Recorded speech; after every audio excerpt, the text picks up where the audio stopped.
Good evening, and welcome to our breaking news segment. We have some significant developments in the ongoing Ukraine-Russia conflict. Top US and Russian officials met in Saudi Arabia today for extensive negotiations, marking a major shift in Washington's approach to Moscow. According to US Secretary of State Marco Rubio, the talks were the first step of a long and difficult journey towards ending the Ukraine conflict. Rubio emphasized that any resolution must be acceptable to all parties involved, including Ukraine, Europe, and Russia. The meeting, which lasted nearly 5 hours, aimed to create a high-level team to support Ukraine peace talks and explore economic and investment opportunities post-conflict. This move signals a significant departure from the Biden administration's efforts to isolate Moscow. However, Ukrainian officials were not present at the meeting, raising concerns in Kiev and across Europe. Ukrainian President Volodymyr Zelensky reiterated that Ukraine would not accept any outcome reached without Kiev's involvement. Russian Foreign Minister Sergei Lavrov and Putin's chief foreign policy advisor, Yuri Ushakov, represented Russia in the talks. Ushakov described the meeting as a serious conversation on all issues and noted that the two sides had agreed to continue discussing Ukraine. The development comes amid concerns that the US might push for a settlement favoring Vladimir Putin. The talks also underscore the rapid pace of US efforts to halt the conflict, sparking alarm in Ukraine and Europe. We'll continue to monitor the situation and provide updates as more information becomes available. Thank you for joining us tonight.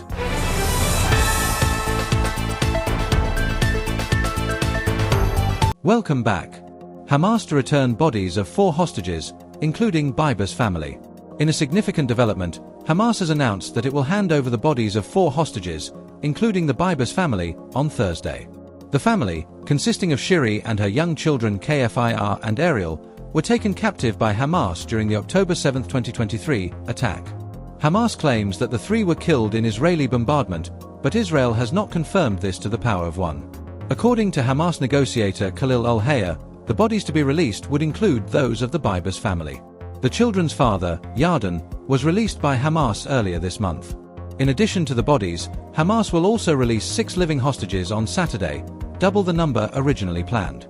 In exchange, Israel will free all women and those under the age of 19 arrested since last October and allow some rubble-clearing equipment into Gaza through the border with Egypt. The Bibas family has released a statement, saying they are aware of the Hamas announcement but have not yet received official confirmation.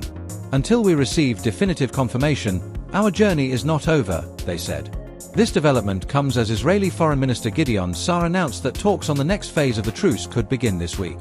The talks aim to finalize a second round of hostage releases within the 42-day window outlined in the initial agreement. UK and Sweden consider troop deployment to post-war Ukraine. In a significant development, the United Kingdom and Sweden have expressed willingness to deploy troops to Ukraine to ensure a lasting peace in the region. This comes as European leaders gathered in Paris to discuss the situation in Ukraine and European security. UK Prime Minister Keir Starmer stated that the UK could deploy troops to Ukraine as part of a peacekeeping force, emphasizing the need for European leaders to take responsibility for their own defense to the Power of One. Starmer stressed that the UK is prepared to play a leading role in accelerating work on security guarantees for Ukraine. Similarly, Sweden's Foreign Minister Maria Malmer Stenergard indicated that Sweden is open to deploying forces to Ukraine, but only after a fair and sustainable peace is negotiated to the Power of One. Stenergard emphasized the importance of ensuring that Russia cannot withdraw and regroup to attack Ukraine or another country. Other European powers, including Poland, have declined to make explicit commitments, citing premature discussions about deploying peacekeepers to Ukraine. However, Polish Prime Minister Donald Tusk stressed the need for European powers to increase defense spending to prevent a wider war. The development comes as the Trump administration's recent diplomatic moves have sparked concerns among European leaders. The US has announced a shift in its security priorities away from Europe, and President Trump has expressed willingness to engage in unilateral talks with Russia. US interest rates unlikely to be impacted by Trump tariffs, says Fed official.